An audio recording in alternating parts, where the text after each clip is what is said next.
Eh bien, bonjour à toutes et tous. Bienvenue à la médiathèque protestante du Stift, en cette période où les jours fériés coupent quelque peu le rythme de programmation culturelle. Et pour quelques informations publicitaires avant d'en venir au sujet du jour, on est en ce moment en train d'installer en train de mettre les dernières installations de notre prochaine exposition patrimoniale, qui est consacrée à l'hébraïsme à Strasbourg au temps de la Réforme, sous le commissariat scientifique d'Eran Choli, qui est maître de conférence en philologie publique de la faculté de théologie protestante. Et l'exposition ouvre lundi prochain, le 12 mai, pour durer jusqu'au 14 juillet. Et vous pouvez d'ores et déjà noter que le 5 juin, Eran Choli donnera une conférence sur le thème de l'exposition à 18h, ici, comme toutes nos conférences habituellement.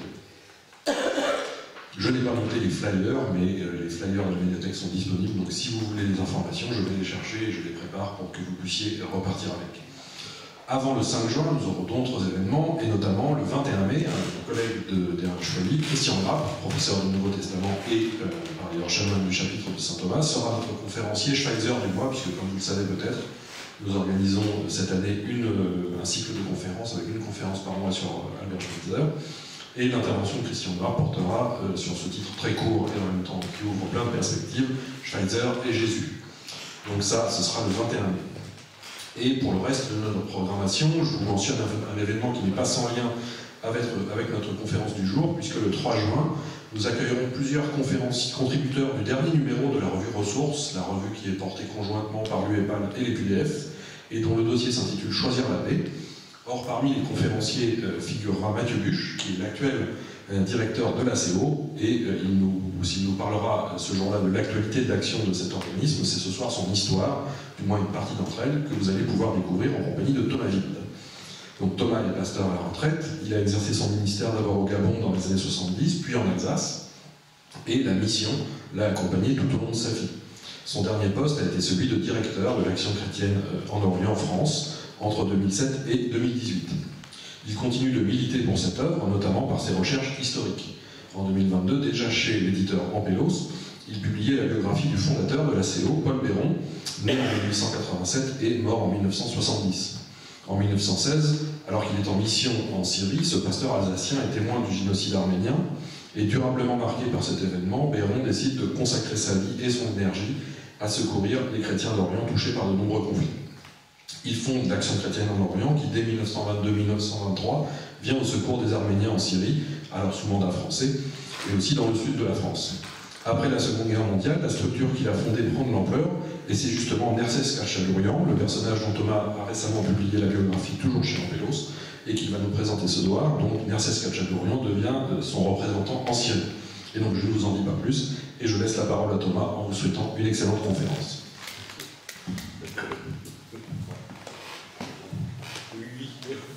J'ai comme une question, je risque de parler beaucoup, donc le temps est limité à combien de temps à peu près? 1 heure. 1 heure, d'accord. Très bien. Donc, pourquoi parler de cet illustre inconnu? Parce que Nerses, il faut bien le dire, a été grandement oublié par les historiens. Alors, c'est lié, tout simplement, il y a une raison toute simple. Qui pouvait parler de lui? Il est né en Cilicie, c'est maintenant la Turquie. Il a grandi dans un orphelinat, puis il s'est retrouvé en Grèce. Il s'est retrouvé dans le sud de la France, puis il s'est retrouvé à Alep, et ainsi de suite. Il a fini sa vie, d'ailleurs c'était le premier titre de mon livre, il a fini sa vie à Hollywood. Mais si j'avais mis de Gay à Hollywood dans le titre, ça aurait laissé entendre qu'il était devenu acteur, ce qui n'est pas du tout le cas. C'est un missionnaire à l'ancienne, si on veut, dont je trace l'histoire, mais son destin est vraiment extraordinaire parce que ce petit garçon, disons, il n'y avait rien de plus improbable que d'imaginer qu'un jour il dirigerait tout un organisme missionnaire. Alors voilà, en fait, aujourd'hui, on dirait, après tout ce travail sur la mémoire, sur le travail de mémoire, sur le travail de résilience des victimes de violence, on parle de survivants. Et je pense que c'est vraiment un survivant. Et c'est aussi un bel exemple de résilience bâtie sur sa foi chrétienne. Alors, j'ai essayé de temps en temps de faire des tableaux. Ce PowerPoint me sert surtout d'être mémoire. C'est quand même, je dois dire, ma reconnaissance à l'Action chrétienne en Orient qui, après mon départ, a mis en ordre toutes les archives. Et aussi ma reconnaissance à la présidente qui est ici présente et qui a tout relu soigneusement. Et ces archives reclassées que je n'ai pas, pendant ma période où j'étais directeur, pu étudier, m'ont permis vraiment de découvrir des trésors de témoignages, des trésors de foi. Et j'ai découvert donc beaucoup plus dans le détail le travail. Et j'ai commencé, comme ça a été dit tout à l'heure, par faire une biographie que j'aurais aimé trouver en arrivant, c'est-à-dire celle du fondateur et directeur, Paul Béron. Et au fur et à mesure que je découvrais la vie de Paul Béron, j'ai vu que son chemin croisait très fréquemment le chemin de Nerses Khachadourian. Alors je ne suis pas sûr de prononcer les mots correctement, parce que l'arménien ne se prononce pas exactement comme il écrit, et c'est d'ailleurs l'une des difficultés lorsqu'on lit les archives, les lettres, les courriers, les articles, c'est que les noms en arabe, en arménien, en perse sont tous transcrits en caractère latin, et pas toujours de la même manière. Donc est-ce qu'il s'agit de la même personne ou pas, c'est pas toujours évident. D'ailleurs, c'est aller jusqu'au livre où le H a disparu derrière le K, quoi. Et donc, bon. Donc, Nerses Khachadourian naît en 1907 à Gelgik. C'est un petit village en Cilicie, une région qu'on appelle la Petite Arménie à cette époque-là, qui aujourd'hui ne contient plus d'Arméniens, et qui, à côté de la Grande Arménie, avait une population formée, enfin multiculturelle, si on veut. Il y avait des Kurdes, il y avait des Turcs, il y avait des Arméniens et bien d'autres encore, qui vivaient ensemble dans l'Empire ottoman. Sans vouloir idéaliser cela, on avait trouvé une méthode pour vivre ensemble avec le système de l'Empire ottoman, qui va cependant beaucoup évoluer. En 1914 éclate la Première Guerre mondiale, donc ça c'est l'autre côté du tableau, et entre 1915 et 1917 a lieu le génocide arménien, que la Turquie ne reconnaît toujours pas. Profitant de la Première Guerre mondiale, la Turquie, alliée à l'Allemagne et à l'Autriche, est présente sur place et fait partie des troupes qui combattent les alliés franco-britanniques. Évidemment, tout le monde a les yeux tournés vers le conflit en Europe, et donc le gouvernement jeune turc, qui à ce moment-là a le pouvoir, avec un triumvirat à sa tête, en profite pour essayer de régler la question ethnique, et notamment la question arménienne, qui sont le plus grand groupe chrétien de l'Empire ottoman. Et il décide de s'en débarrasser. Mais il y aura aussi volonté de se débarrasser des Grecs et des Assyriens, autres groupes chrétiens. Et il y aura donc d'abord un double génocide vis-à-vis des Arméniens, et ce n'est pas le premier. Vous avez peut-être lu que Jean Jaurès s'était beaucoup opposé au génocide arménien, mais il ne parle pas de celui-là. Il parle du génocide, enfin des massacres hamidiens, comme on appelle ça, à la fin du XIXe siècle. Et à cette époque-là, la France s'était beaucoup investie pour protéger ses Arméniens, mais pendant la Première Guerre mondiale, les Alliés avaient d'autres soucis.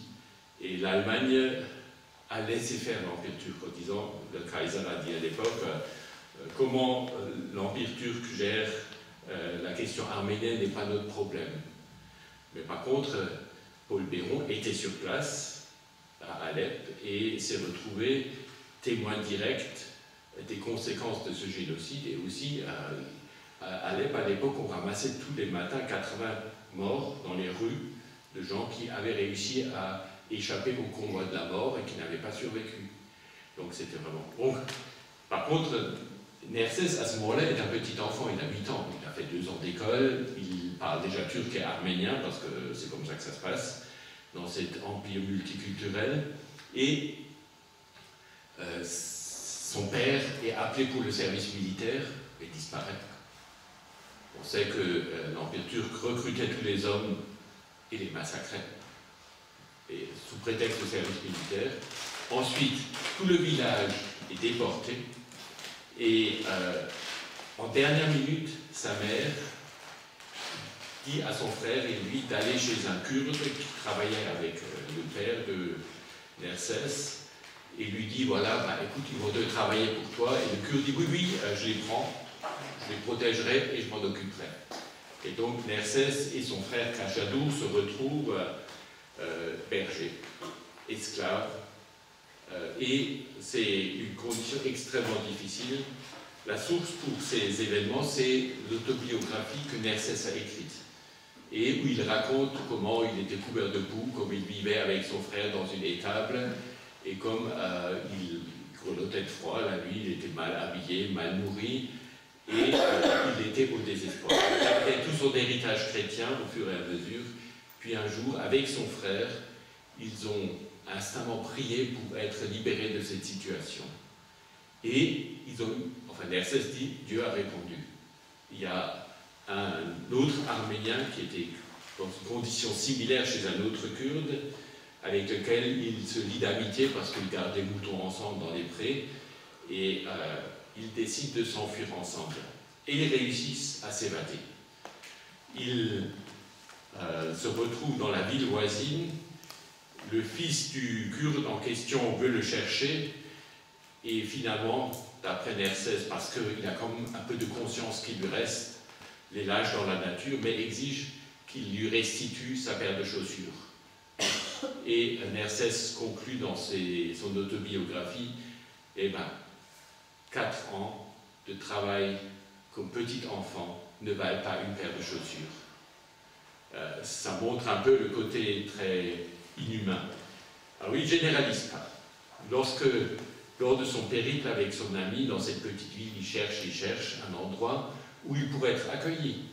Et il y a des familles turques qui sont généreuses et qui disent « Oui, ben, viens travailler chez nous et tu auras à manger, on t'habillera. » Voilà. Mais bon, il garde de nouveau des moutons, ce n'était pas son but.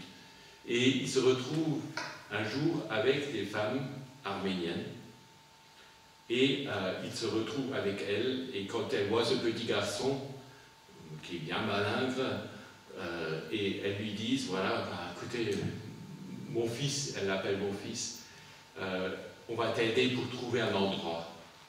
Et lui-même est encore ému 60 ans après, au moment où il rédige ses mémoires, de cette rencontre avec ces femmes, parce qu'il dit, ça faisait 4 ans, je n'avais reçu aucune amitié ou affection féminine. Et ça l'a profondément bouleversé. Et ces femmes lui indiquent où se trouve un orphelinat américain, et il se retrouve donc avec son ami dans cet orphelinat. Il arrive à 5 h du matin, il n'y a encore personne, tout est encore fermé, mais ils vont être les premiers à rentrer. Et devant sa volonté très forte de vouloir rentrer dans cet orphelinat, les responsables, les cadres l'accueillent avec son ami, et il va passer quelques années là-bas. Et il apprend l'anglais, pour ce mot il ne savait pas, et il va à l'école, et tous les jours il y a un culte. C'est un orphelinat protestant du Niris Ridif, qui, rien que dans cette ville, a sous sa responsabilité plus de 1000 orphelins. Alors, il y avait à l'époque beaucoup d'orphelinats, américains et allemands aussi, alors plus allemands trop, mais il y a aussi quelques orphelinats soutenus par les Français. On est toujours en Cilicie, la région dont la France aura le mandat à partir de 1920. Traité de Sèvres, 1920. Alors, on s'en souvient plus trop, mais c'était un traité fait en Europe, à Sèvres, pour essayer de démanteler l'Empire ottoman entre puissances victorieuses. Et c'est là que la France et l'Angleterre appliquent le plan Sykes-Picot. Sykes pour l'anglais, Picot pour le français. Et donc ils se partagent l'Empire ottoman sans trop demander l'avis, mais c'était en général comme ça, des gens concernés. Et la France hérite de la Syrie qui comprend à l'époque le Liban, mais aussi de toute la Cilicie, de la petite Arménie. L'Angleterre hérite l'Égypte, hérite l'Irak, hérite la Palestine. l'Irak, c'est probablement parce qu'on y avait déjà trouvé du pétrole. C'est totalement désintéressé pour apporter la culture, ainsi de suite. Mais bon. Et donc, Nersès se trouve donc dans cet orphelinat, mais la France ne va pas rester longtemps en Cilicie. Elle se rend compte que celui qui avait signé les accords pour démanteler l'Empire ottoman, le sultan d'Istanbul, n'a en fait plus rien à dire. Celui qui est aux commandes et qui est en train de prendre le pouvoir en Turquie, c'est Mustafa Kemal, le vainqueur de la bataille des Dardanelles, de Gallipoli, selon qu'on l'appelle, et qui est un brillant stratège et qui a fait une guerre de harcèlement contre les Français et les Arméniens que les Français ont fait revenir, les survivants. Et donc ça se passe très mal pour les Français. Ils finissent par partir discrètement, laissant les Arméniens sans protection face à leurs anciens persécuteurs qui vont être leurs nouveaux persécuteurs. Et finalement, les Arméniens vont quitter la Cilicie et se réfugier en Syrie, en espérant être un peu mieux protégés par les Français là-bas. Alors, n'obéissant pas toujours aux ordres de Paris, les autorités françaises en Syrie laissent entrer les Arméniens. Et donc, il y aura des dizaines de milliers d'Arméniens qui vont se réfugier, notamment au nord de la Syrie, qui fait la frontière avec l'Irak, donc Alep. On a beaucoup vu les cartes depuis qu'il y a eu la guerre en Syrie. Mais ils vont aller jusqu'en Jésiré, ils vont aller jusqu'à Beyrouth, et il y aura des camps de réfugiés arméniens un peu partout dans ces pays. Des camps de réfugiés au début uniquement en tente, alors qu'en hiver, en Arménie, il fait, en Syrie et notamment à Alep, il fait très froid, quoi. Donc c'était des conditions extrêmement précaires. Là, à ce moment-là, donc, l'orphelinat américain est expulsé de Syrie, il doit quitter. Il cherche son chemin, il se retrouve en Turquie, puis, donc, il était en Turquie, il se retrouve en Grèce finalement, où, au lieu de poursuivre sa scolarité, on envoie ses orphelins travailler dans les plantations fruitières, ce qui n'enthousiasme pas non plus spécialement Nersès. Et alors il arrive quelque chose. Nouveau miracle, Nersès le décrit comme ça, dans sa autobiographie, il reçoit une lettre de son frère, qui lui a pu quitter la région et qui, grâce à un oncle, a pu se réfugier aux États-Unis. Et donc, réfugié aux États-Unis, il a trouvé un travail et il envoie son premier salaire, $50, à Nersès, par un chèque. Bon, comment encaisser le chèque? Ça va être toute une histoire, mais Nersès trouve ce chèque et se dit wow, c'est un signe du ciel, je vais quitter ici. Je ne vais pas rester là, aucun avenir, je ne suis pas venu pour garder des moutons ou cueillir des oranges. Enfin, il sent que quand même, ce n'est pas une vie digne pour lui. Et avec quelques amis, dont il a fait la connaissance dans l'orphelinat, ils vont partir à Marseille. Et il arrive donc en 1925 à Marseille et là-bas essaie de retrouver des racines. Et disons, là, il découvre la communauté arménienne évangélique de Marseille. Il y a aussi une communauté apostolique arménienne et une communauté catholique arménienne. Mais quelque part, pour lui, ses racines un peu évangéliques font qu'il est vraiment, alors qu'il est d'origine apostolique, il se sent le plus à l'aise dans la communauté évangélique arménienne. Et c'est là qu'il rencontre Paul Béron, c'est la première rencontre. Et il est impressionné pour sa vie entière par cet homme qui est venu et qui verse des larmes sur le sort des Arméniens en faisant une conférence et en leur envoyant un message en leur disant « Vous avez énormément souffert, je le sais, je l'ai vu, j'ai entendu d'immenses histoires, toutes plus tragiques les unes que les autres, mais je pense que Dieu a un plan pour vous. Vous qui avez souffert, vous pouvez apporter un témoignage original. Et ce qui vous est arrivé là, Dieu va en faire quelque chose de positif. Quoi, il ne sait pas. Mais probablement pour la première fois, et je dois dire, c'est l'une des raisons pour laquelle je me suis passionné pour l'histoire de ces deux personnages, c'est que face à des horreurs, face à des montagnes de difficultés, des gens disent, eh bien Dieu, par ses troubles par lesquels je passe, par les souffrances par lesquelles je passe, par les moments de désespoir par lesquels je passe, eh bien, Dieu peut m'amener quelque chose pour ma vie de foi, pour l'avenir. Et donc, il découvre, il écoute, et puis il devient un membre enthousiaste de cette petite communauté. Alors, pourquoi Paul Béraud se retrouve à Marseille? C'est à peine a-t-il fondé l'Action chrétienne en Orient, en Alsace, pour soutenir les chrétiens d'Alep. Il a reçu des messages de Marseille, de gens qu'il connaissait déjà du fait de ses séjours en Orient, et qui lui demandent de les aider à construire une communauté chrétienne évangélique arménienne à Marseille et dans le sud de la France.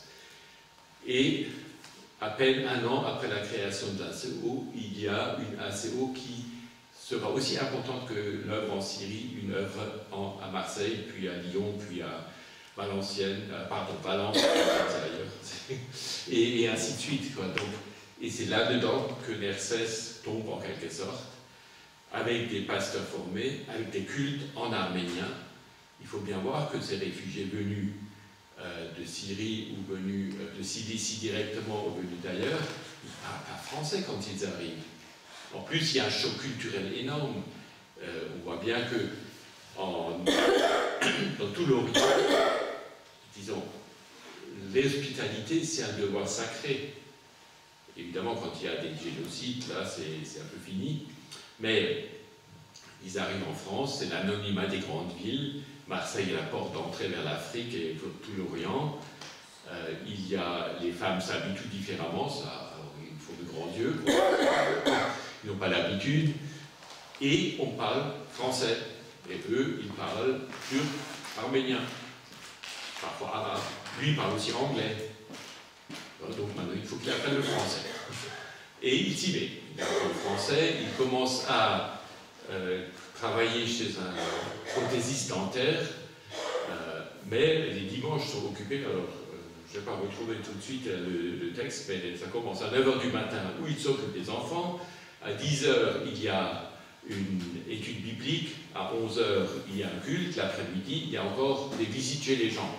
Et le soir, il y a encore une rencontre entre jeunes. Donc, un dimanche, il n'y avait pas de télé, il n'y avait pas d'internet, mais ils s'ennuyaient pas.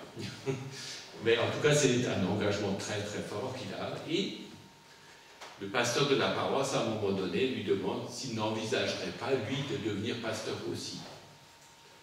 Évidemment, c'est une question, disons, il a enfin trouvé un endroit où se poser, quoi. Il a comme déjà beaucoup voyagé, il n'a pas encore 20 ans, quoi. Voilà, qu'est-ce qu'il va devenir? Et il réfléchit, et finalement, un de ses amis lui dit « je vais le faire ». Et donc, il résout un peu ses réticences et s'engage pour devenir pasteur, mais pour cela, il faut une formation. Alors, les facultés de théologie, Strasbourg, ou Paris, ou d'autres, ça pose énormément de problèmes. Et donc, Paul Béraud avait déjà lié des liens avec la faculté l'école biblique de Maine-sur-Lausanne. C'est donc près de Lausanne. Et il y avait là une faculté plutôt qui donnait un enseignement général pour des gens qui n'avaient pas forcément un niveau académique, même si on préférait de loin qu'il l'ait. Et voyant sa situation, cette école va accueillir, si on veut, va accueillir les personnes dans la petite communauté évangélique arménienne qui souhaitent se consacrer au ministère. Et ils apprennent donc le français, ils apprennent la culture européenne, et évidemment, ils ont énormément de travail biblique. Et pendant plusieurs années, il va faire des études là-bas. Il raconte, et c'est très émouvant dans sa autobiographie, comment il arrive une nuit sous la neige, et voilà, qu'est-ce qu'on fait maintenant? Et la femme du directeur lui ouvre, les accueille, leur donne à manger, ils ont chaud, ils sont accueillis, et ils disent, voilà, c'est comme un ange qui nous accueillait. Enfin, c'est très touchant comme il raconte ses premières rencontres. Le directeur de cet établissement fait des mains et des pieds pour qu'il puisse être dans cette école, puisqu'ils n'ont pas de visa, Ils ont peut-être ces fameux passeports Nansen.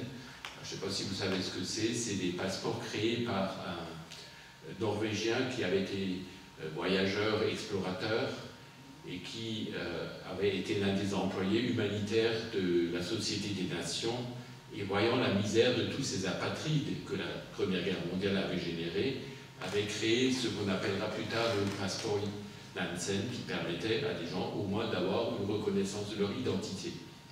Donc ils avaient ça. La valeur juridique n'était pas énorme, mais la France les reconnaissait quand même. La Suisse, du coup, les a acceptés avec plus ou moins d'enthousiasme, et ces gens avaient une fois de plus fait l'expérience que la solidarité chrétienne avait été pour eux vraiment un point d'ancrage et un point où ils pouvaient reprendre pied. Alors voilà, bon, ça c'était la première partie. Bon, c'est ça le bouton. Alors juste, j'ai parlé bon, je n'ai même pas parlé du tout de l'incendie de Smyrne. C'est en septembre 1922. C'est là que l'ACO est créé, c'est là que se termine, si on veut, la Première Guerre mondiale en Orient, avec l'expulsion des Grecs de l'Empire ottoman, enfin ce qui reste de l'Empire ottoman, qui ne s'appelle plus comme ça, et l'expulsion des Turcs de Grèce. Un échange de population fait... les Grecs ont été expulsés avec une baïonnette dans le dos, donc on ne peut pas parler d'enthousiasme ni d'un côté ni de l'autre. Smyrne a été, à l'époque, qui était une ville cosmopolite, a été détruite, brûlée. L'archevêque orthodoxe a été lynché. Il y a eu des milliers de morts. Et c'est grâce à un pasteur venu là et réformé du service militaire pour raison de santé, qui a dirigé toute une flottille en faisant du chantage. Alors c'est une histoire totalement oubliée aussi, mais c'est une belle histoire de quelqu'un qui s'est retrouvé là, a vu les gens sur les quais pendant que les troupes avançaient et massacraient quelque peu les gens, notamment les chrétiens. Il est allé en Grèce, il a dit: vous avez des bateaux là, vous allez les chercher. Il a eu un échange avec les Américains et tout le monde lui a dit: non, non, c'est pas notre problème, on s'en occupe pas. Il a menacé, c'était un pasteur, hein, il a menacé d'informer toute la grande presse des échanges de télégrammes qu'il avait eus et de les publier, notamment les refus grecs et américains de prendre en charge ces réfugiés qui étaient là. Et du coup, il s'est retrouvé capitaine d'une flottille. Alors, comme il était pasteur, il n'a pas d'uniforme de capitaine ni rien. Alors, on lui a bricolé un uniforme et il a dirigé et il a récupéré comme des milliers de personnes grâce à tous ces petits bateaux. Bon, c'est une petite histoire dans la grande, mais je dirais, parfois, dans des crises humanitaires terribles, l'initiative de quelques individus a vraiment changé la donne. Bon. Voilà. Bon, ça je vous ai déjà raconté. Donc voilà. Donc, il fait donc des études pendant 3 ans à Veynes-sur-Lausanne, et le 19 juillet, il est officiellement présenté et envoyé pour son nouveau ministère dans l'église de Grafenstaden. Pourquoi Grafenstaden? C'est parce qu'à l'époque, l'ACO n'a pas encore de siège. Et le pasteur Paul Béron est pasteur de la paroisse de Grafenstaden. Et à côté, gère l'action chrétienne en Orient. Et donc, dans cette église, il est présenté et il fait une belle prédication. Je raconte l'histoire au début du livre, hein, bon, je vais vous laisser découvrir. Mais c'est une belle histoire aussi de quelqu'un qui se retrouve là, d'un coup. Paul Béron a le souci de la dignité, surtout et y compris vis-à-vis des personnes qui sont dans la misère, qui ont vécu d'horribles choses. Lui-même prend toujours soin de s'habiller très correctement lorsqu'il se présente à ces gens pour faire des discours ou pour faire des prédications, des études bibliques. D'ailleurs, sur les photos, on le voit toujours avec une cravate, un collet monté, tout quoi. Et là, quand il voit ces 3 sortant de Veynes-sur-Lausanne, il leur dit quelques jours avant: bon, écoutez, ça va pas, venez avec moi. Il les emmène à Strasbourg en tram et leur achète de nouveaux habits. Ils sont tous habillés de neuf. Et lui-même, Nersès le raconte avec émotion, comme quoi Paul Béron, là, il a vraiment eu le souci de les présenter sous leurs meilleurs aspects. Pour un petit garçon qui a été esclave, c'est pareil. Et donc, voilà. Juste alors, Marseille, je trouve une photo là sur Internet avec une école arménienne. C'est d'ailleurs frappant quand on regarde les photos que les écoles arméniennes ou les camps arméniens à Marseille et ceux de Syrie se ressemblent fortement. C'est pas fondamentalement différent. Paul Berlon, là, c'est lui, qui est là avec des pasteurs arméniens avec lesquels il a eu des relations toujours très fraternelles. Je dirais, quand on parle de sentiment de supériorité ou de complexe ou de colonialisme des missionnaires vis-à-vis des populations autochtones, en tout cas, pour Paul Berlon, c'était pas ça du tout. C'était quelqu'un qui avait énormément de respect, mais qui était aussi exigeant, c'est clair. Et évidemment, il n'était pas parfait, Nerses non plus d'ailleurs. D'ailleurs, si j'ai été 43 ans pasteur de paroisse, je cherche toujours encore les paroissiens parfaits. Hein, et les pasteurs parfaits, pareil. Hein, c'est tout aussi rare, ou ça n'existe peut-être pas. Mais peut-être parce que, justement, la foi chrétienne, c'est que Dieu fait de belles choses avec des gens imparfaits. Bon, alors il se retrouve donc à Grafenstaden pour ce culte d'envoi. Parce que ça ne peut pas être un culte d'ordination luthérien ou de reconnaissance de ministère réformé. Ça ne peut pas non plus être un culte de reconnaissance tel que les pratiquent les églises évangéliques, qui ne se pratiquent qu'après un certain nombre d'années de pratique. Quoi. Donc il se retrouve là, mais Paul Berlon voulait quand même marquer le coup pour dire, voilà, vous êtes envoyés très officiellement en mission. Alors j'ai un bout de sa prédication quelque part. Voilà. Paul Berlon, et ça montre un peu sa théologie. Hein. Paul Berlon, c'est un extrait de sa prédication de ce culte d'envoi. Et il rappelle les bases. C'est que vraiment, ce qui compte, ce n'est pas, disons, ce qu'on aujourd'hui on appellerait la communication, même si aujourd'hui j'en fais, mais c'est pas d'en jeter plein la vue, c'est pas de faire de la promo. Il dit à l'époque c'était ne pas faire des unions, des comités, des fêtes. Il faut que nous ayons le regard sur Jésus. Et c'est dans ce regard seulement qu'une église peut vivre. Et il le rappelle dans cette... Voilà, donc. Alors il se retrouve donc envoyé à Alep et il passe par Beyrouth, en bateau évidemment. Il se retrouve donc dans une équipe missionnaire déjà bien rodée et dans laquelle lui, le petit jeune qui vient d'arriver, doit s'intégrer. Alors il a de fortes personnalités comme Edwige Bull. Alors là aussi il est assez haut. Comme colonialisme français pour l'Orient, c'est pas vraiment ça. La première missionnaire c'était Edwige Bull qui était une Estonienne et la deuxième c'était une Suissesse. Puis il y avait aussi un médecin suisse qui s'est ajouté. Et puis il y a eu toutes sortes, il y a aussi des Français et des Alsaciennes, parce que bon, il y avait comme le terrain local qui avait... Bon, mais maintenant, Nerses se retrouve donc là, et il y a d'abord, je dirais, je fais la liste, hein, mais après on voit quelques photos, il y a un volet sanitaire, il y a une clinique, c'est-à-dire on soignait des gens gratuitement, notamment tous ces Arméniens qui sont d'abord sous tente, et puis souvent dans des cabanes que le gouvernement français, donc, qui a un mandat sur la Syrie tolère, dans des grands camps de réfugiés. Alors, on n'a pas besoin de fonder l'enseignement, mais Edwige Bull, qui a une formation à ce niveau-là, va aider les enseignants arméniens à pratiquer une pédagogie moderne. Et c'est d'ailleurs assez amusant. Edwige Bull a appris l'arménien au point que, après, elle donnera des cours d'arménien aux Arméniens. Et c'est remarquable parce que Nerses aussi se remet à l'arménien, mais il doit apprendre l'arabe, parce que Paul Berlon a tout de suite en vue aussi d'évangéliser les Arabes musulmans. Et voilà, donc il y a toute cette équipe qui travaille là. Nerses, qui a quand même assez bon caractère, arrive à s'intégrer.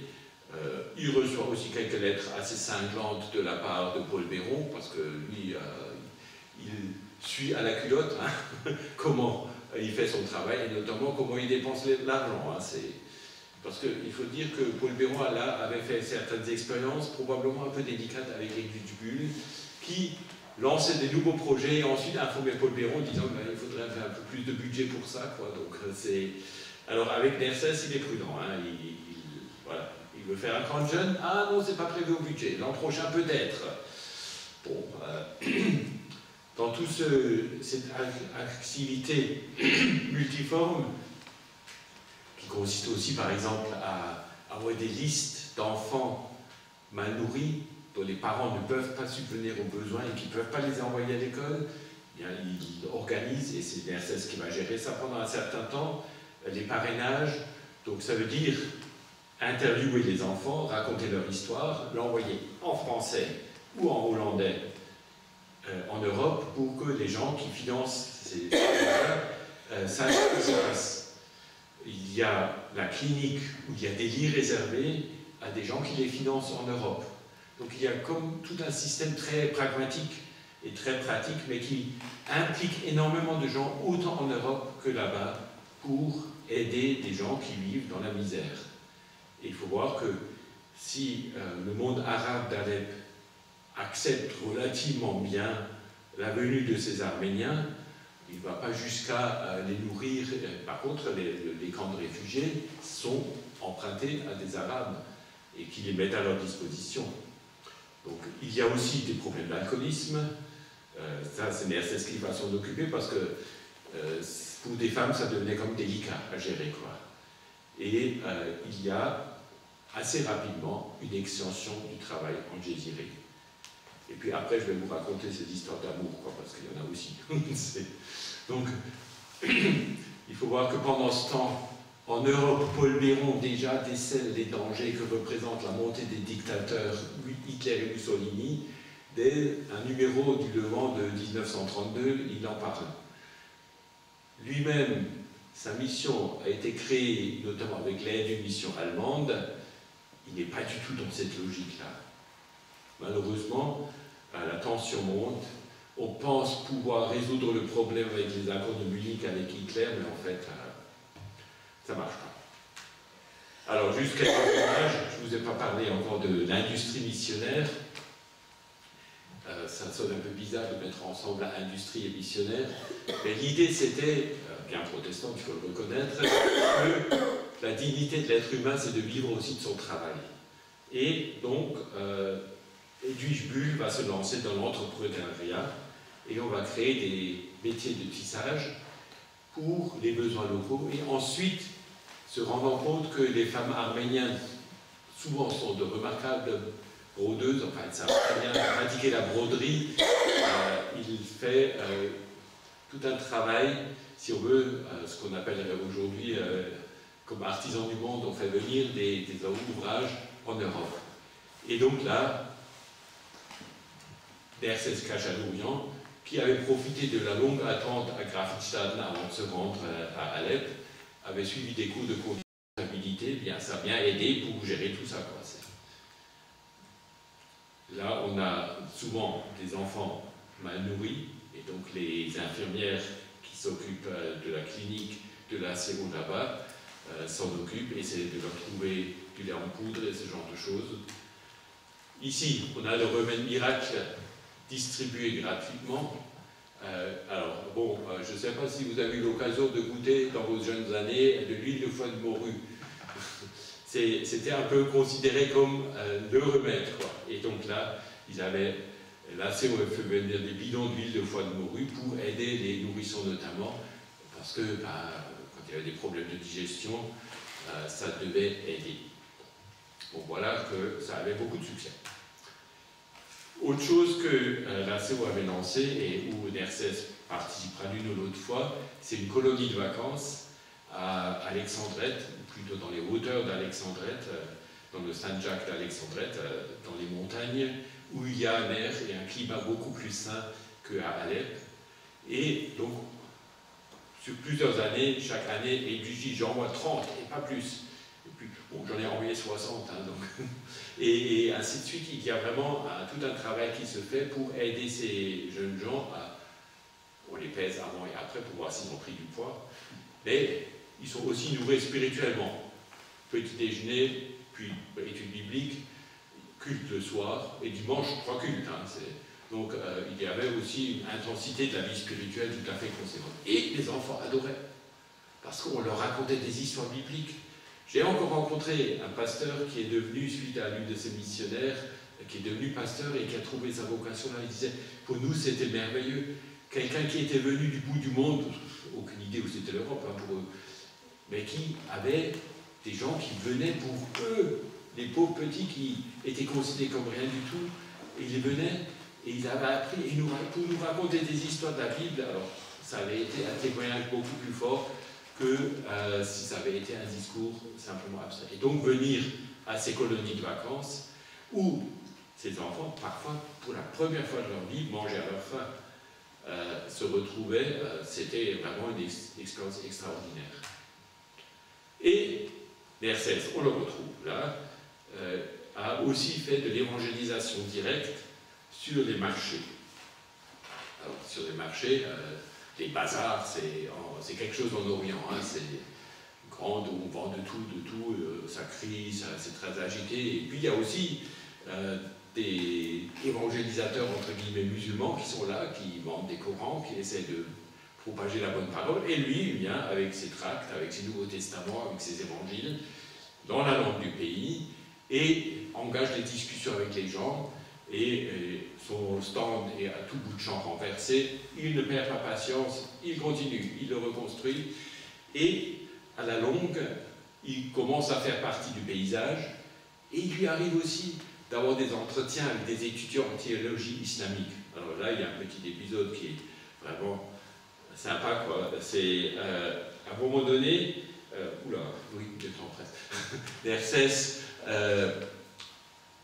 écrit dans le Levant, enfin c'est ce que j'ai d'abord lu dans le Levant, voilà, j'ai discuté longuement avec cet étudiant en théologie islamique, et nous nous sommes quittés en nous disant que nous allions prier l'un pour l'autre. Bien. Après j'ai lu la lettre que l'RCS a envoyée à Paul Béron. Il n'a rien enlevé. Ah, si, il a enlevé des trucs, mais il n'a rien ajouté. Tout est authentique. Mais par contre, ce qu'il n'a pas mis, c'est que l'étudiant islamique et l'RCS avaient prié chacun pour que l'autre sorte de ses erreurs et trouve la vraie foi, quoi. Donc, j'ai trouvé ça, il manquait un peu, ouais, c'était malin, quoi, quelque part. Mais c'était pas encore vraiment le dialogue islamo-chrétien, hein, mais quand même, il y avait un dialogue, parfois pour moments rude et parfois difficile, mais quand même, il y avait un dialogue. Bon, là, je vous ai... C'est en fait, avant la Deuxième Guerre mondiale, je dirais que là, il y a une espèce d'apogée de l'action chrétienne en Orient, avec plus d'une trentaine d'employés locaux et d'autres venus de l'extérieur. Il y a, si vous ne voyez pas grand-chose, si vous regardez, vous voyez à peu près, grosso modo, c'est manuscrit, hein, c'était publié dans le Levant. Ah non, c'est pas ça, voilà, on voit bien. Voilà, donc la Syrie était là. Le Liban faisait encore partie de la Syrie. La France avait essayé de découper le pays pour en faire de petits groupes, mais ça n'a jamais marché. Et donc, à droite, là où il y a marqué Djezireh, c'est la Mésopotamie syrienne. Aujourd'hui, c'est à Saké, où il y a des batailles entre Turcs, Kurdes et armées gouvernementales, et c'est très tendu là-bas. Et il faut savoir que grâce à la CEU, il y a une paroisse à Saké, qui aujourd'hui est gérée par une femme pasteur, qui fait un travail remarquable, mais dans des conditions invraisemblablement difficiles. Donc l'RCS va faire plusieurs voyages là-bas pour rendre visite aussi. Voilà, donc, et Duisburg aussi. Alors, je vais accélérer un petit peu, parce que là, si je vous laisse entraîner par tout ce que j'ai à raconter, j'ai travaillé comme 2 ans là-dessus et j'ai consulté à peu près, rien que pour la partie correspondance, à peu près 1500 documents, quoi. Donc, c'était pas rien. Ma femme s'en souvient. Donc, pendant la Deuxième Guerre mondiale, d'un coup, la Syrie se trouve coupée de la France, parce qu'en 1942, c'est les Alliés franco-britanniques qui prennent le pouvoir, et donc c'est De Gaulle, quelque part, qui est à la manœuvre pour la Syrie et le Liban. L'Alsace a été annexée à l'Allemagne, il n'y a pas de relation avec la France, ni avec la Syrie, ni avec le Liban. Donc la Suisse prend courageusement, et je dirais avec beaucoup d'abnégation, le relais pour diriger la CO. Et on trouve même en Suisse alémanique quelqu'un qui est déjà missionnaire au Liban et qui va être sur place le superviseur, un certain Karl Meyer. Mais bon, tel se doit affubler d'un nouveau directeur qui n'a pas été choisi par les gens sur place et qui en plus semble être un peu rigide quoi, dans ses attitudes d'après ses courriers. J'en ai lu un paquet. Quoi. Donc, ça se passe plus ou moins bien. Ah, j'ai oublié le mariage de Nersès. Bon, parce qu'il est marié à ce moment-là. Quoi. Mais je vais vous raconter cette histoire. Nersès écrit il demande d'autorisation de se marier un jour avec une certaine Arcelus, vous trouvez le nom, avec une jeune fille qui va encore à l'école, il a 10 ans de plus qu'elle, mais elle est charmante, elle est très mûre pour son âge, sa famille a passé par le génocide, c'est une famille en situation pas toujours facile, mais connue pour son côté très intellectuel. Et Paul Béron lui répond, tu dois attendre 5 ans. Alors évidemment l'enthousiasme est moyen, quoi. Mais pourquoi demande-t-il cela? Et donc ils auront des entretiens, ça c'était avant la guerre, donc, Paul Béron dans une des lettres l'explique bien. Il dit voilà, cette jeune fille est charmante, elle est sympa, c'est pas la question. Elle est croyante, c'est très bien aussi, même si les conditions préalables. Mais il y a un gros problème. Elle a 2 frères qui n'ont pas de travail, elle a des parents qui n'ont pas de travail. Si toi tu l'épouses, tu seras en charge de toute cette famille. Et toi tu es payé par qui? Par nous, par la CO. Donc tu ne peux pas charger la CO de toute cette charge de toute cette famille. Et donc, attendre 5 ans qu'elle ait fait enfin, l'équivalent du bac à l'époque et ainsi de suite. 3 mois après, les fiançailles sont terminées. Quoi. Mais quelques mois après, il a trouvé. Et cette fois-ci, il est prudent, il n'annonce pas comme quoi, voilà, c'est bon, là, j'ai trouvé la personne qu'il me faut. Et si vous êtes d'accord, enfin, il est extrêmement prudent dans ses propos avec Paul Béron en demandant l'autorisation de solliciter la main de Gulenia, qui, elle, est fille aussi de pasteur, malheureusement décédée, de petite fille de pasteur aussi décédée lors du génocide, et qui a été adoptée par un oncle qui est médecin, lui. Et donc, il y a une position, disons, assez confortable. Et qui est déjà très engagé dans l'Église, et qui, enfin, Paul Béron la connaît, il l'a déjà rencontré lors de ses visites, et donc, cette fois-ci, il donne son accord. Et donc, Nersès, tout content, va faire sa demande auprès de Gulenia, et ils peuvent se marier, et c'est le directeur suisse qui viendra célébrer non, c'est le pasteur de Damas, voilà, qui est venu célébrer le mariage pour eux. Et Paul Béron lui envoie tous ses vœux, c'est, je crois, en 1938, hein, je ne sais pas toutes les dates. Donc, voilà. Donc c'est juste avant la Deuxième Guerre mondiale. Donc la Deuxième Guerre mondiale éclate, Paul Béron pendant 5 ans va être absent, jusqu'en 1946, des affaires de la CO. La Suisse va gérer les choses, et à la fin de ces années très courageuses de la part des Suisses, qui ont augmenté x10 le budget de la CO, des dons venus en Suisse, qui ont réussi quand même à obtenir une compensation du gouvernement de Vichy pour le centre Jacques d'Alexandrette, où la CO avait un bâtiment, avait une construction pour ses colonies de vacances. La France, juste avant la Deuxième Guerre mondiale, avait cédé ce bout de territoire à la Turquie. Alors si vous lisez Indiana Jones et la dernière croisade, ça se passe là-bas, quoi. C'est à la fin de l'histoire, quoi. Et Alexandrette est donc devenue turque et a changé de nom. Et donc, mais comme la CO avait un bien là-bas, le régime de Vichy va donner une compensation et va le donner aux Suisses, puisque c'est eux qui gèrent maintenant. Donc ils ont eu quand même des sous pour ça. Paul Béron avait aussi eu la prudence de planquer de l'or en Syrie, donc ça, disons, ça amoindrit un peu la charge de du comité suisse qui va pas seulement s'occuper des envoyés en Syrie, mais aussi de tous les pasteurs en France. Donc, ce qui n'est quand même pas rien du tout. Bon, ça se passera plus ou moins bien, mais pendant ce temps, Nersès est interrogé par le doyen de la faculté de Beyrouth, où il y a une faculté de théologie depuis longtemps, et qui, ce doyen, lui propose de compléter ses études de théologie. Il a juste le niveau études bibliques et il se rend bien compte que c'est pas assez, quoi.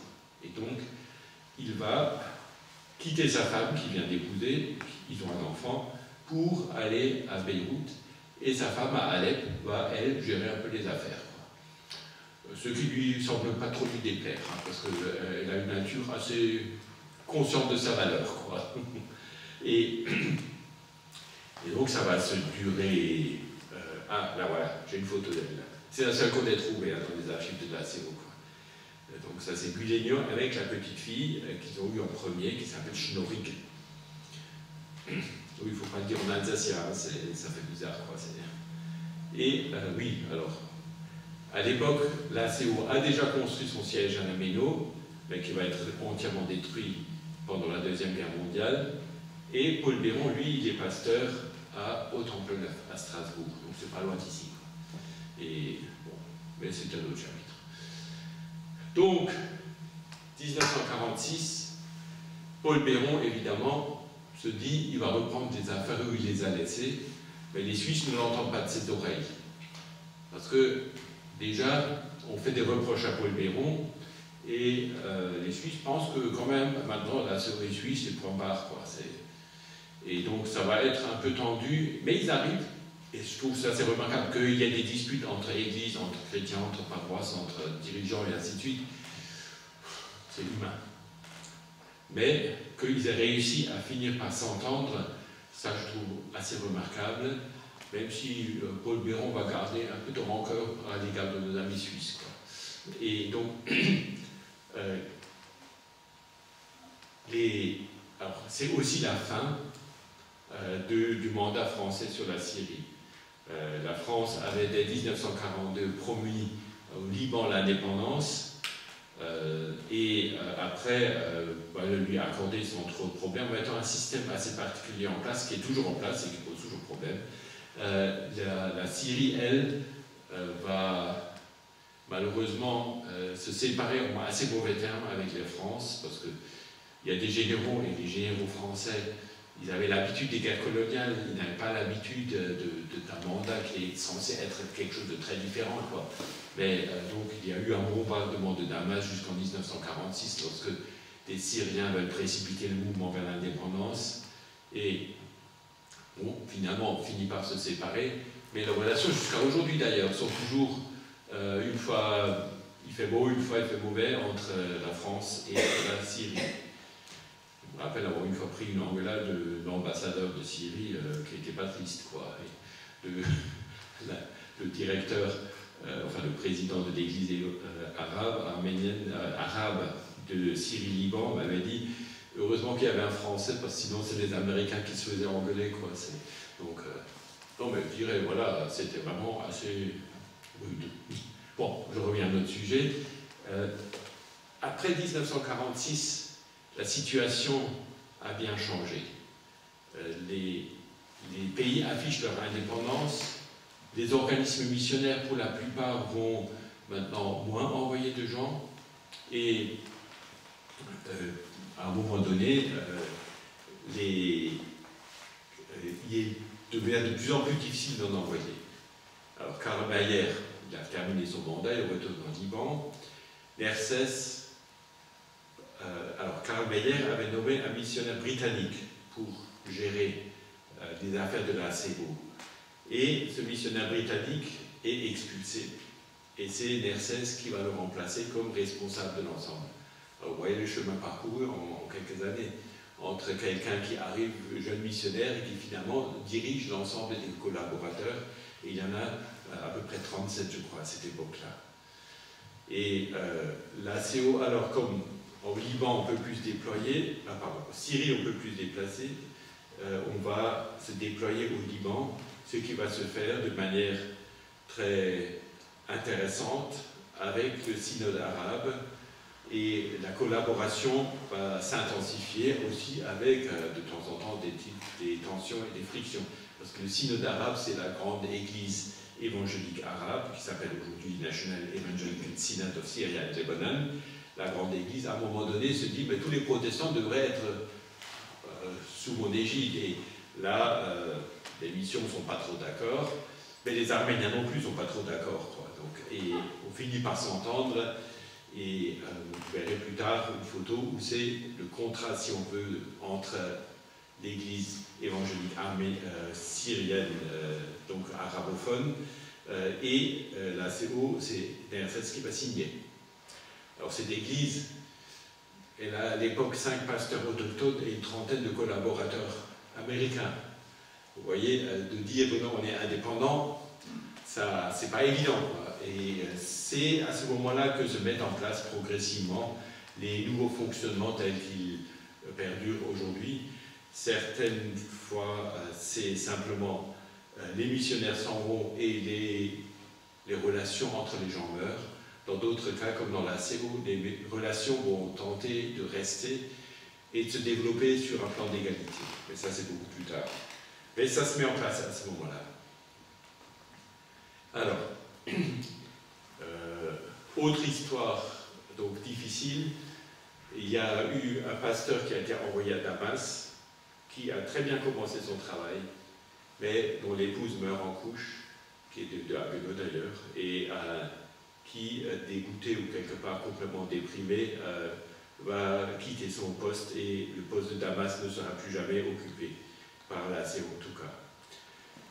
Autre histoire un peu triste, la CO avait investi dans les études de Georges Tartar, fils d'un évangéliste, plutôt tailleur au début, mais devenu évangéliste syrien, qui avait fait des études en France, qui s'était marié en France, qui est retourné en Syrie, en principe envoyé de la CO, et où ça va aussi mal se passer, puisque son père, entre-temps, a épousé une jeune missionnaire, Anne-Marie Beck, qui vient de Niederbronn, et que, bon, il se retrouve, Georges Tartar, théologien, pour le dialogue et le témoignage auprès des musulmans, et son père est aussi chargé du témoignage et du dialogue avec les musulmans, et Anne-Marie Beck est chargée de les évangéliser.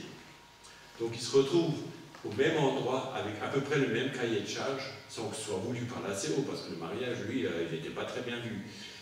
Mais bon, on avait beaucoup investi dans Anne-Marie Beck, qui, venant de Niederbronn, était probablement prédisposée à bien apprendre l'arabe. En tout cas, elle avait un très bon niveau en arabe, et donc on avait beaucoup investi dans cette personne. Elle avait appris à Jérusalem, et puis après, elle a fait un travail enthousiaste. Bon, et donc c'est finalement Georges Tartar et son épouse française, qui elle-même avait toujours un caractère très facile, qui ont quitté les lieux. Donc il y avait eu des comme ça, j'ai appelé ça temps houleux ou quelque chose comme ça, dans la station missionnaire, parce que tout ça s'est passé dans des conflits entre les personnes qui n'étaient pas très édifiantes, quoi. Et donc, toutes ces histoires ont fait que Nersès a pu rester. Alors, malgré tout, Anne-Marie Beck, Tartar maintenant, a pu rester, et c'était parce qu'ils étaient mariés à des Syriennes, ou à une Syrienne et à un Syrien. Donc quelque part, j'y vois un peu l'humour de Dieu qui s'est opposé au vœu de l'Action chrétienne en Orient, qui ne voulait pas trop qu'ils épousent avec des gens du Dieu, mais grâce à ça, ils ont pu rester. Donc, voilà.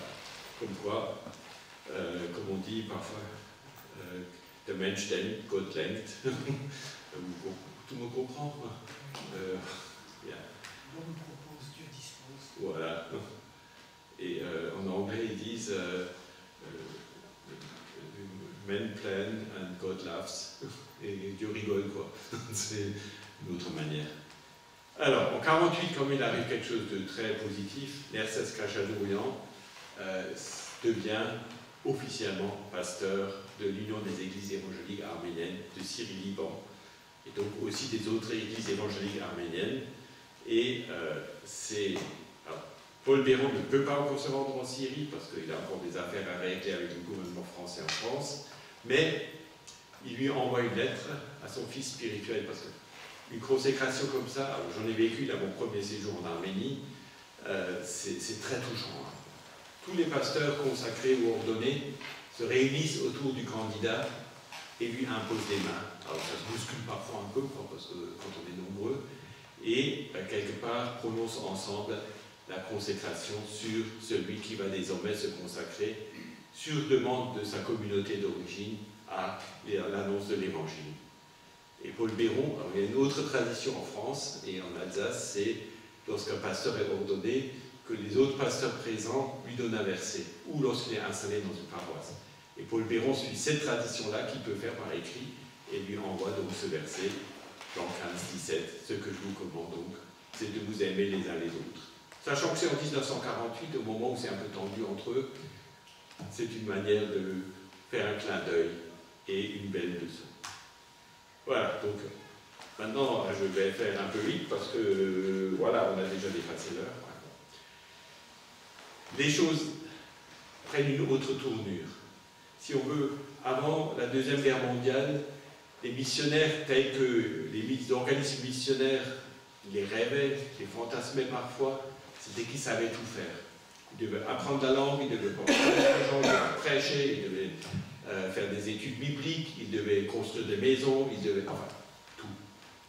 Et évidemment, ils le faisaient aussi bien qu'ils pouvaient, mais c'était un peu des super-héros, quoi. Après la Deuxième Guerre mondiale, les missionnaires n'y vont plus à vie. C'est-à-dire, avant c'était, on y va, parfois même on ne revient pas, quoi. Mais là maintenant, les nouveaux missionnaires, ils vont venir pour des temps limités d'avance, quoi, ou pour des temps de 6 ans, 10 ans. Et dans le contrat, c'est bien précisé qu'après on verra, est-ce qu'on reconduit, est-ce qu'on ne reconduit pas, et ainsi de suite. Donc ça change bien. On ne va plus parler de missionnaires, on parle de collaborateurs ou de collaboratrices fraternelles. La collaboration avec les églises, elle, qui se pratique depuis toujours, mais elle devient plus intense et souvent on place les missionnaires sous l'autorité même des églises du lieu, tout en leur laissant plus ou moins de latitude selon les situations. Ainsi, Hélène Hartmann va se retrouver, c'est une Suissesse qui va se retrouver au Liban et qui va fonder un foyer de jeunes filles après avoir travaillé longtemps dans ce qu'on appelle une paroisse coopérative, ce qui revient d'ailleurs à la mode dans l'UEPA, dans notre église, puisque maintenant on propose de faire des églises consistoriales. Donc, Nance Groenewald, c'est une Hollandaise, va travailler dans un hôpital, celui de Hamelin, dans la vallée de Hamana, et va en quelque sorte être aumônier et aide-soignante de cet hôpital où elle jouera un grand rôle.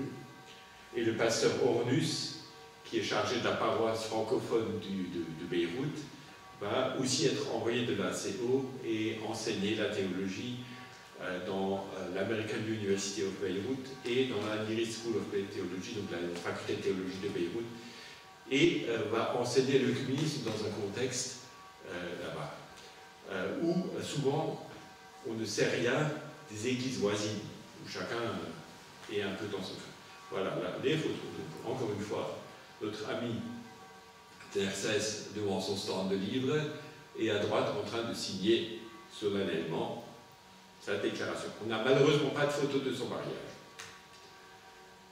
Et donc, Nersès, qui a donc déjà fait maintenant une longue période, se rend aux États-Unis voir son frère. En fait, il voulait se rendre en France pour quelques mois et va partir pendant 2 ans.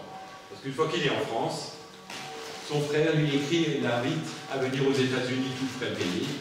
Évidemment, il ne laisse pas échapper cette chance, ça fait des années qu'il n'a plus vu sa famille. Et c'est là qu'il rencontre le responsable de l'AMA, l'association. Vous avez un autre rendez-vous? J'imagine que bien. Alors, c'est. Donc, je vais accélérer encore, on peut s'y poser comme quelques questions. Il va se retrouver, suite à ce premier voyage en 1952, il va se retrouver en Iran en 1966 et il va au fur et à mesure travailler en Iran et reconstituer, si on veut, la communauté évangélique arménienne là-bas. Alors là, ça c'est des images d'Iran, mais en 1979, c'est le Shah qui quitte l'Iran après des mois d'incertitude, de répression, et l'ayatollah Khomeini prend le pouvoir et établit progressivement une république islamique totalitaire. Pendant ce temps, Gülenia l'a déjà rejoint en Iran avec ses filles, mais elle va assez rapidement repartir aux États-Unis avec sa famille, avec une des filles qui s'est mariée là-bas. Et donc, Mercedes, après un gros travail, dans le comité de l'ACE, on parle chaque fois de sa retraite qu'il ne prend pas, quoi, et va finalement devoir quitter en 1981. Et alors, on voit, l'Europe nous a quand même apporté beaucoup de choses. En 1981, pour aller aux États-Unis, il se rend d'abord aux Pays-Bas. Il demande au consulat des États-Unis un visa pour les USA, où sa femme réside déjà, où sa fille réside, où deux de ses filles résident. Et il doit attendre d'avril 81 jusqu'en janvier 82 pour obtenir ce fameux visa. Et c'est là qu'il rédige ses mémoires qu'on retrouve dans les archives de l'ACO. Il ne peut même pas se rendre en France pour assister à des réunions. Et par contre, aux Pays-Bas, il rencontre des Turcs, et puis il s'avère que ces Turcs sont en fait des descendants d'Arméniens. Enfin, en 82, il peut se rendre aux USA, et après 2 années de séparation, une nouvelle fois, j'allais dire, il retrouve sa famille. Alors sa retraite est très active, mais des problèmes graves de santé, de plus en plus graves, le handicap, et c'est comme ça que le 17 décembre 1984, en réponse à une lettre où l'ACO demande des renseignements à Nersès, c'est Gülenia qui répond en lui disant qu'il est décédé, de manière assez brusque, en décembre. Et la conclusion de la lettre qu'elle écrit là, c'est il a été très précieux pour toute la famille et c'est une grande perte d'être privé de sa présence. Mais nous remercions le Seigneur pour les longues années de service qu'il a eues dans le travail du Seigneur. Oui, c'est comme ça que s'achève la vie de Nersès. On a essayé de prendre contact avec ses descendants en Californie, mais ça n'a pas marché. Et mais je pensais que ce bel exemple de résilience et cet exemple de témoignage, cet exemple de courage méritait bien que quelqu'un lui consacre un texte pour qu'on n'oublie pas tous ces héros de la foi qui, dans des situations invraisemblablement difficiles, ont maintenu le cap au nom de l'Évangile. Je vous remercie.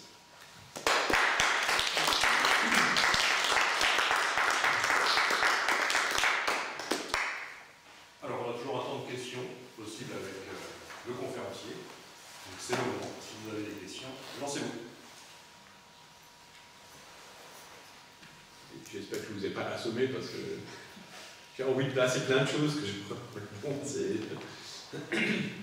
Oui. Pourquoi est-ce qu'il y a eu un changement dans les missions après les guerres mondiales? Pourquoi est-ce qu'on a décidé du coup qu'il fallait qu'ils soient bornés sur une durée? Pourquoi il y a une évolution là-dedans? Je pense que il y a une prise de conscience progressive vu le mix de population qu'il y a eu d'abord pendant la Première Guerre, mais surtout après la Deuxième Guerre mondiale. On savait davantage sur les autres pays. On ne pouvait pas simplement les catégoriser sur un plan en disant voilà, ça c'est les païens, ça c'est les chrétiens, et donc nous les chrétiens on doit envoyer des gens chez les païens pour qu'ils deviennent chrétiens. Et il y a eu les retours de tous ces missionnaires qui écrivaient, qui devaient écrire beaucoup de choses, rendre compte de tout leur travail, et ça s'est lu dans les milieux. Et du coup, je me souviendrai toujours dans mon enfance comme un retour de gens qui avaient écouté une conférence missionnaire, c'était ils sont beaucoup plus croyants que nous. et ça, du coup, il y a une prise de conscience, je pense que il y a une vraie, d'abord, il y a une vraie chrétienté dans tout le Moyen-Orient.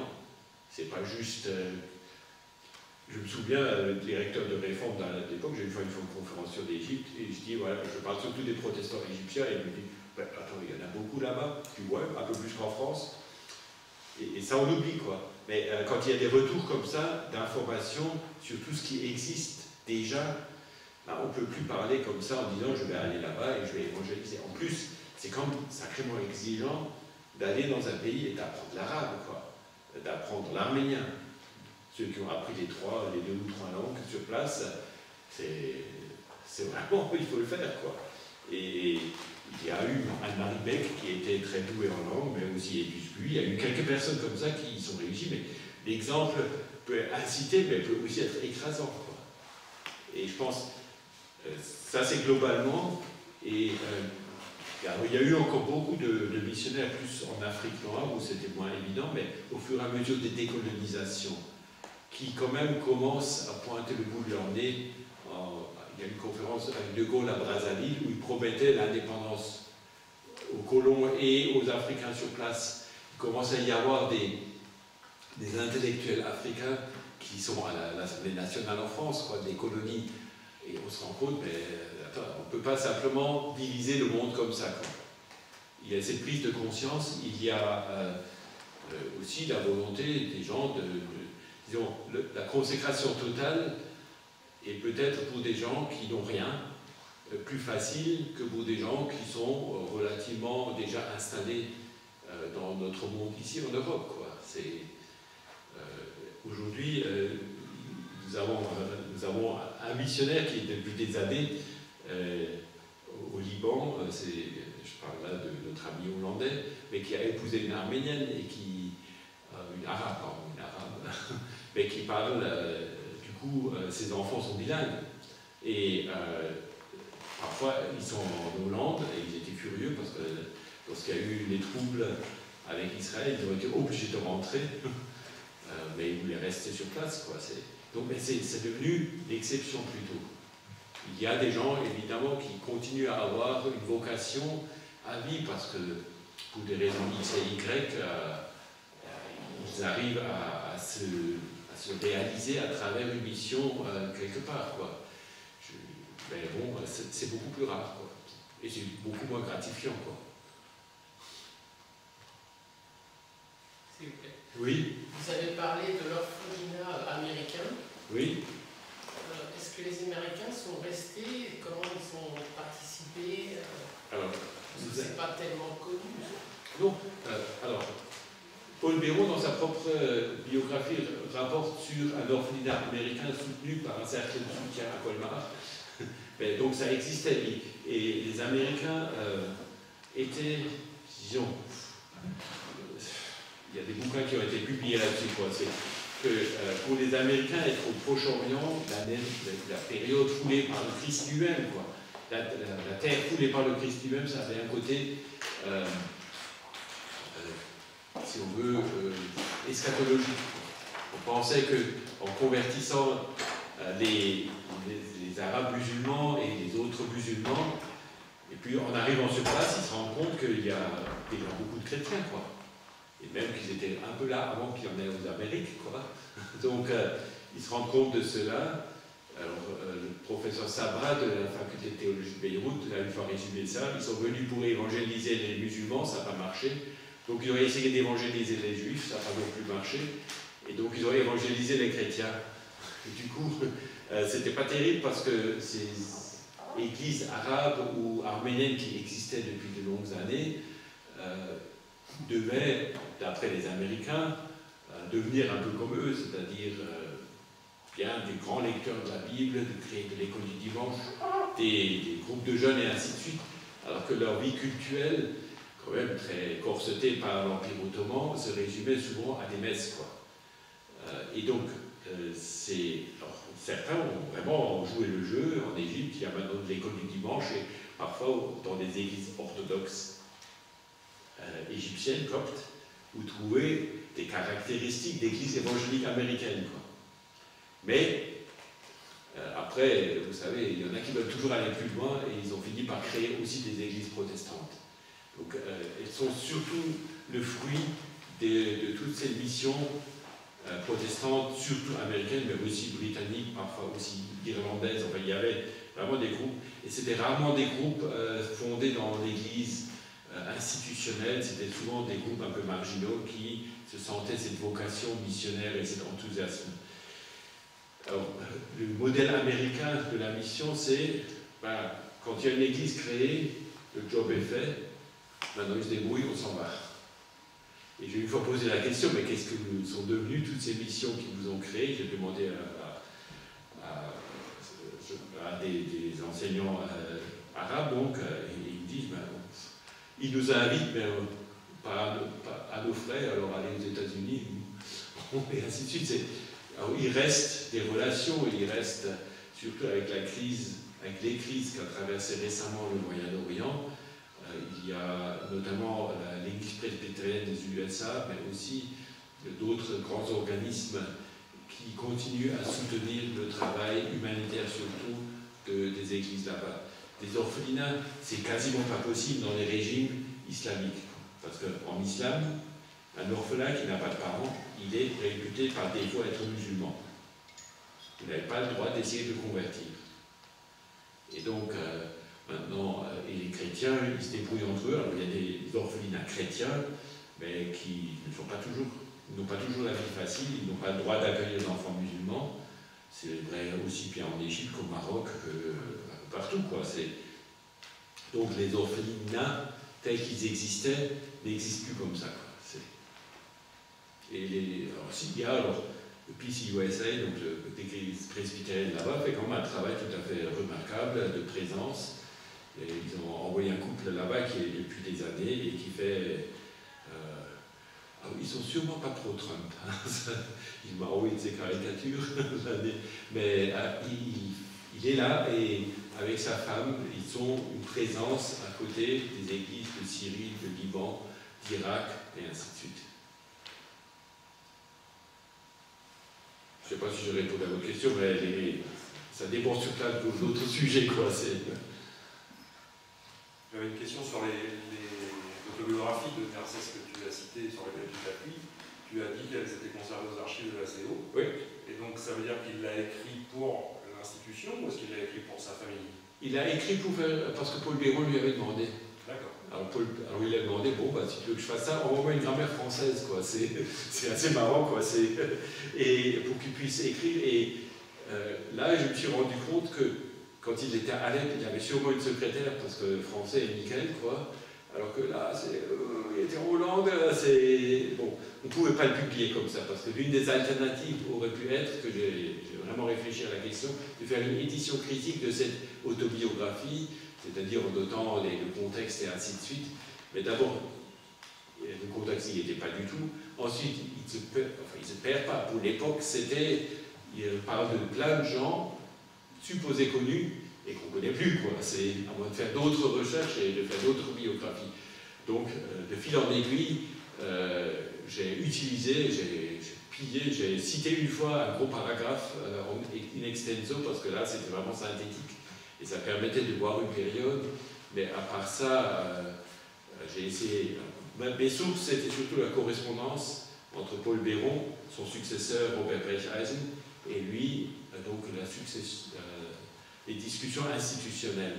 Donc le côté personnel, il n'y en a pas trop, il y a l'histoire de son mariage, mais de temps en temps, il y a des remarques qui permettent ça donne de la chair à la chose, quoi. Et c'est vraiment attachant d'avoir comme ça un regard sur une longue vie et sur aussi les doutes par lesquels il passe. Il est souvent un peu inquiet. Est-ce que je suis à la hauteur comme missionnaire? Et à la fin, c'est pour ça que le titre c'est du génocide arménien au soutien des chrétiens d'Orient. En fait, au début, il voulait forcément convertir. Et à la fin de sa vie, il dit, je crois que le Seigneur ne m'a pas appelé à convertir, mais à consoler, à raffermir, à aider les gens à s'organiser, à être un soutien à une église et à être ouvert à l'action du Saint-Esprit, comme elle se prononcera. Mais ça, je ne peux pas, moi, décider de convertir des gens. Non.